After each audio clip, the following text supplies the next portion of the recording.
Praise the lord. ದೇವರಿಗೆ ಸ್ತೋತ್ರ ಉಂಟಾಗಲಿ. ನಮ್ಮ ರಕ್ಷಕನೂ ಒಡೆಯನೂ ಆಗಿರುವ ಯೇಸು ಕ್ರಿಸ್ತನ ಪರಿಶುದ್ಧ ನಾಮದಲ್ಲಿ ನಿಮ್ಮೆಲ್ಲರಿಗೂ ವಂದನೆಗಳು. ಈ ದಿನದ ದೇವರ ವಾಕ್ಯ 128ನೇ ಕೀರ್ತನೆಗಳು 2ನೇ ವಚನ. ನಿನ್ನ ಕಷ್ಟಾರ್ಜಿತವನ್ನು ನೀನೇ ಅನುಭವಿಸುವಿ, ನೀನು ಧನ್ಯನು, ನಿನಗೆ ಶುಭವಿರುವುದು ಎಂಬುದಾಗಿ ಬರೆಯಲ್ಪಟ್ಟಿದೆ. ನನ್ನ ಪ್ರೀತಿಯ ದೇವಜನರೇ, ಪ್ರತಿಯೊಬ್ಬರೂ ಕಷ್ಟಪಟ್ಟು ದುಡಿದು ತನ್ನ ಕುಟುಂಬವನ್ನು ಪೋಷಿಸಬೇಕು. ಯಾರೂ ಕೂಡ ಸೋಮಾರಿಯಾಗಿ ಇರಬಾರದು. ನೀನು ಮಾಡುವ ಕೆಲಸ ಯಾವುದೇ ಆಗಿರಬಹುದು, ನೀನು ಮಾಡುವ ಕೆಲಸದಲ್ಲಿ ಪ್ರಾಮಾಣಿಕತೆ ಇರಬೇಕು. ನ್ಯಾಯವಾದ ಮಾರ್ಗದಲ್ಲಿ ದುಡಿದು ತಿನ್ನಬೇಕು. ಇತರರಿಗೆ ಮೋಸ ಮಾಡಿ, ಅನ್ಯಾಯ ಮಾಡಿ, ಸುಳ್ಳು ವಂಚನೆಗಳಿಂದ ಸಂಪಾದನೆ ಮಾಡುವ ಹಣವನ್ನು ದೇವರು ಆಶೀರ್ವದಿಸುವುದಿಲ್ಲ. ಆ ಹಣವು ನಿನಗೆ ನೆಮ್ಮದಿ, ಸುಖವನ್ನು ನೀಡುವುದಿಲ್ಲ. ಬದಲಾಗಿ ಕುಟುಂಬಕ್ಕೆ ಕಣ್ಣೀರು, ಶಾಪ, ದುಃಖ ಉಂಟಾಗುತ್ತದೆ.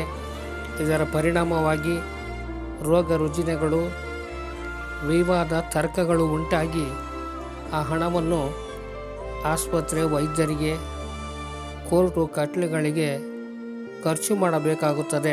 1 ತಿಮೋತಿ 5:8 ದೇವರ ವಾಕ್ಯವು ಹೀಗೆ ಹೇಳುತ್ತದೆ: ಯಾವನಾದರೂ ಸ್ವಂತ ಜನರನ್ನು, ವಿಶೇಷವಾಗಿ ತನ್ನ ಮನೆಯವರನ್ನು ಸಂರಕ್ಷಿಸದೆ ಹೋದರೆ ಅವನು ಕ್ರಿಸ್ತ ನಂಬಿಕೆಯನ್ನು ತಿರಸ್ಕರಿಸಿದವನು, ನಂಬದವನಿಗಿಂತ ಕಡೆಯಾದವನು ಆಗಿದ್ದಾನೆ ಎಂದು ಹೇಳುತ್ತದೆ. ಆದ್ದರಿಂದ ಪ್ರತಿಯೊಬ್ಬರೂ ದುಡಿದು ಕಷ್ಟಪಟ್ಟು ಜೀವಿಸಬೇಕು. ಆಳಾಗಿ ದುಡಿಯಬೇಕು, ಅರಸನಾಗಿ ಉಣ್ಣಬೇಕು. ಮಹಾತ್ಮ ಗಾಂಧೀಜಿಯವರೇ ಹೇಳಿದ್ದಾರೆ, ಶ್ರಮ ಪಡದೆ ತಿನ್ನುವುದು ಪಾಪ ಎಂದು.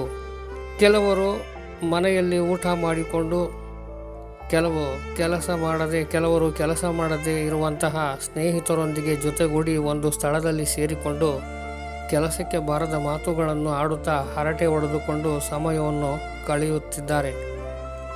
ಅಂಥವರಿಗೆ ದೇವರ ವಾಕ್ಯವು ಹೀಗೆ ಹೇಳುತ್ತದೆ: ಹರಟೆಯಿಂದ ಕೊರತೆಗಳು ಉಂಟಾಗುತ್ತವೆ, ಶ್ರಮೆಯಿಂದ ಸಮೃದ್ಧಿ ಉಂಟಾಗುತ್ತದೆ ಎಂದು. ಆದ್ದರಿಂದ ನಾವು ಸೋಮಾರಿಯಾಗಿರದೆ, ಹರಟೆ ಮಾತುಗಳನ್ನು ಆಡದೆ ಕಷ್ಟಪಟ್ಟು ದುಡಿದು ಜೀವಿಸಬೇಕು. ಪ್ರಸಂಗಿ 5:18 ಹೀಗೆ ಹೇಳಲ್ಪಟ್ಟಿದೆ: ದೇವರು ಒಬ್ಬನಿಗೆ ದಯಪಾಲಿಸಿರುವ ಜೀವಮಾನದ ದಿನಗಳೆಲ್ಲ ಅವನು ಅನ್ನಪಾನಗಳನ್ನು ತೆಗೆದುಕೊಂಡು ತಾನು ಲೋಕದೊಳಗೆ ಪಡುವ ಪ್ರಯಾಸದಲ್ಲಿಯೂ ಸುಖವನ್ನು ಅನುಭವಿಸುವುದು ಅವನ ಮೇಲಾಗಿಯೂ ಉಚಿತವಾಗಿಯೂ ಇದೆ. ಇದೇ ಅವನ ಪಾಲು. ಇದೇ ದೇವರ ಒಂದು ಅನುಗ್ರಹವಾಗಿದೆ. ನೀವು ಯಾವ ಕೆಲಸವನ್ನು ಮಾಡಿದರೂ ಅದನ್ನು ಮನುಷ್ಯರಿಗೋಸ್ಕರವೆಂದು ಮಾಡದೆ ಕರ್ತನಿಗೋಸ್ಕರವೇ ಎಂದು ಮನಃಪೂರ್ವಕವಾಗಿ ಮಾಡಿರಿ. ಆಗ ಕರ್ತನಿಂದ ಪರಲೋಕ ಬಾಧ್ಯತೆ ಎಂಬ ಪ್ರತಿಫಲವನ್ನು ಹೊಂದುವೆವು. ಯಾವುದೇ ಕೆಲಸವನ್ನು ನಾವು ಮಾಡಿದರೂ ಗುಣಗುಟ್ಟದೆಯೋ ವಿವಾದವಿಲ್ಲದೆಯೋ ಎಲ್ಲವನ್ನು ಮಾಡಿರಿ. ಹೀಗೆ ನೀವು ನಿರ್ದೋಷಿಗಳು, ಯಥಾರ್ಥ ಮನಸ್ಸುಳ್ಳವರು ಆಗಿದ್ದು ವಕ್ರಬುದ್ಧಿಯುಳ್ಳ ಮೂರ್ಖ ಜಾತಿಯವರ ಮಧ್ಯದಲ್ಲಿ ದೇವರ ನಿಷ್ಕಳಂಕರಾದ ಮಕ್ಕಳಾಗಿವ್ರಿ ಎಂದು ಫಿಲಿಪ್ಪಿ 2:14-15 ಬರೆಯಲ್ಪಟ್ಟಿದೆ.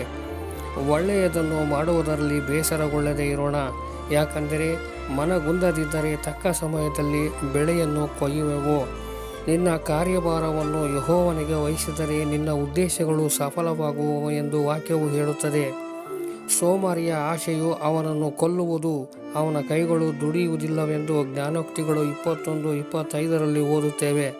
ಕೆಲವು ಸೋಮಾರಿಗಳು ದುಡಿಯದೆ ಕನಸುಗಳನ್ನು ಕಾಣುತ್ತಿರುತ್ತಾರೆ. ಒಂದು ದೊಡ್ಡ ಬಿಲ್ಡಿಂಗನ್ನು ಕಟ್ಟಬೇಕು, ಒಳ್ಳೆಯ ಕಾರನ್ನು ತೆಗೆದುಕೊಳ್ಳಬೇಕು, ಲಕ್ಸುರಿ ಲೈಫನ್ನು ಮಾಡಬೇಕು ಎಂಬುದಾಗಿ ಕನಸನ್ನು ಕಾಣುತ್ತಿರುತ್ತಾರೆ. ಆದರೆ ಆ ಕನಸುಗಳು ನನಸಾಗುವುದಿಲ್ಲ, ಏಕೆಂದರೆ ಸೋಮಾರಿಯ ಆಶೆಗಳು ಸಫಲವಾಗುವುದಿಲ್ಲ. ಆದ್ದರಿಂದ ನಾವು ಕಷ್ಟಪಟ್ಟು ದುಡಿದು ಜೀವಿಸಬೇಕು ಹಾಗೂ ಕುಟುಂಬವನ್ನು ಪೋಷಿಸಬೇಕು.